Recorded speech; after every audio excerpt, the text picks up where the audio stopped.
What if I told you that you can add these borders your video just one click? Let me show you. Open InShot and import your video, then click the AI effect and choose the line. You can play with the colors. I prefer white. Click and OK, and just like that video is ready.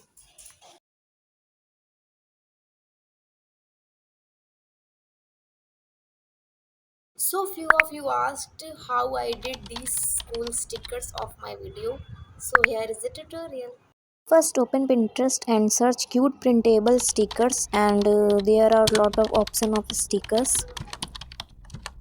After choosing your favorite stickers and download all those stickers.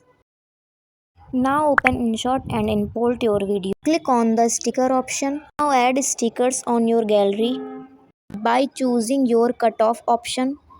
Similarly, you can use all stickers, resize and place it your design position. Pinteresty video is ready.